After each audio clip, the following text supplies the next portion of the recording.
For what? The burner. Burner. This is the frame of it right here. Okay. Chris, what are you doing? Well, I broke a tap. Nice. Chris, what are you working on? Tapping the tubing for the burner units. That we're building. You having fun? What were you doing yesterday? Oh, soybeans. How was that? Good. Working on. I'm drinking coffee, ordering parts that people keep breaking. What are you looking at? Why does that say my name, Jeff? I don't know. Who's Jeff? I'm drinking coffee, taking a break, Okay. working on a stinger. So we got these 4 people working on the flamer. Our steel for our flamer box, we got to get it measured out on that side. That's where Katie is. Katie learning how to run the bandsaw. So while those fools work on the flamers, I'm still working on the planner, doing some gauge wheel and seed disc maintenance. Just grabbing a bucket right now, but whoa, that was a bad little lighting. But yeah, that's what we're working on today, the flamer and stinger, and then I am working on the planner still, getting that ready to go. So come along. Kyle's slacking. Kyle's slacking. Slacker.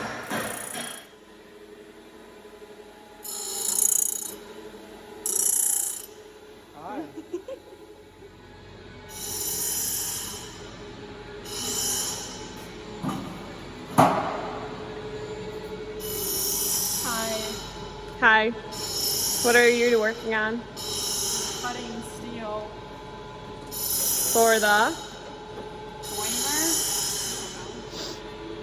nice work. What are you Working on the planner.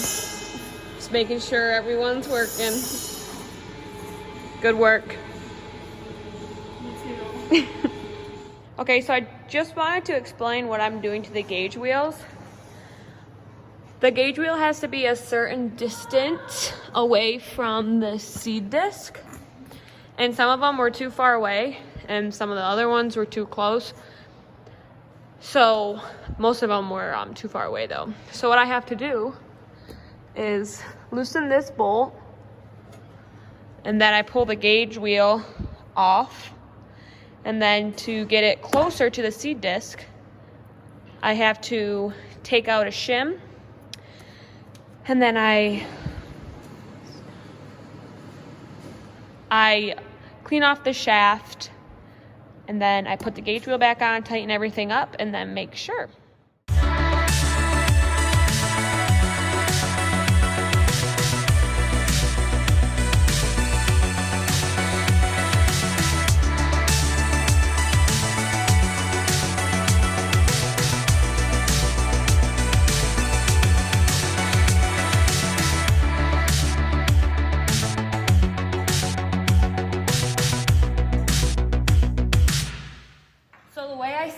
If the gauge wheel is close enough to the seed disc, is you pick up on it and you want it to touch the seed disc a little bit, but you also want to let it be able to spin freely.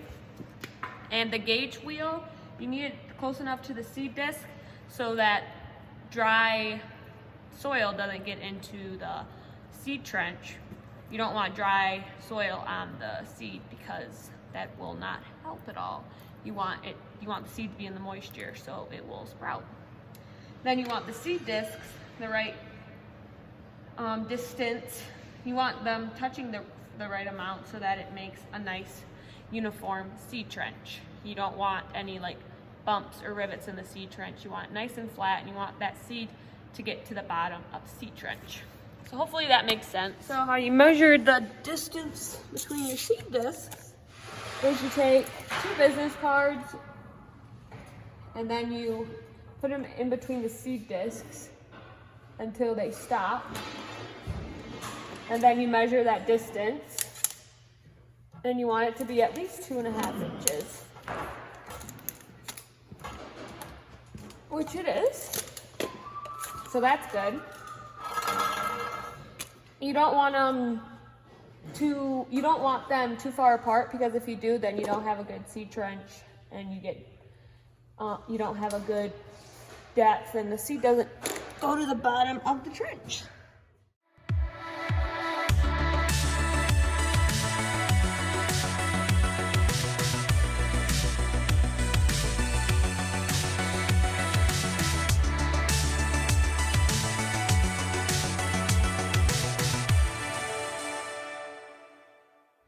All right, so right now I'm checking the gauge wheel's depth. I put a 2x6 underneath each gauge wheel, and then I set the planter down.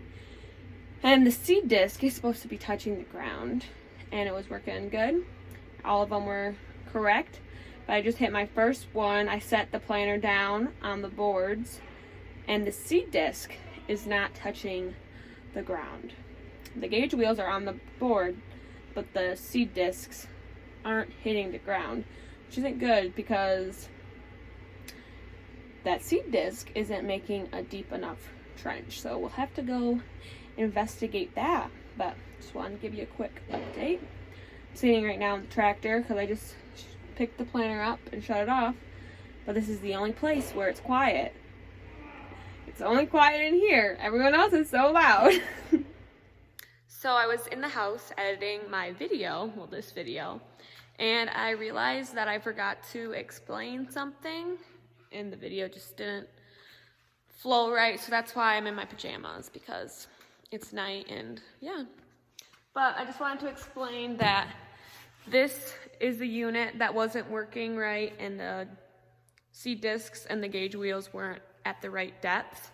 So what we had to do was just turn this crank an extra turn. Something was weird like that, but once we turned it an extra time, it was fine. And this crank sets your depth. So anytime we're setting up our depth, we will just have to turn this one an extra time. So that's how we fix that problem. All right, so now I just took the fertilizer filters off the planter, and I'm cleaning those out to get them all ready. So this is just my toothbrush from the house, you know. Toothbrush for my teeth by morning, and then fertilizer cleaner by day, you know. 2-for-1 special over here. Cleans my teeth, cleans these good, so it's all good, you know. I'm sure everyone knows it. Yeah. So I also forgot to explain what I did with the fertilizer screens, filters, after I cleaned them all out. So what I did was just put them back on the planter where they go, right here. So there's 4 of them. So one's here, another one's right here, and then there is 2 more on the other side of the planter in the same spot as these 2 are. And yeah, we just cleaned those out and then put them back on. So I think that will conclude this video. Thank you guys for watching, and I hope you liked it, and I hope you guys learned something.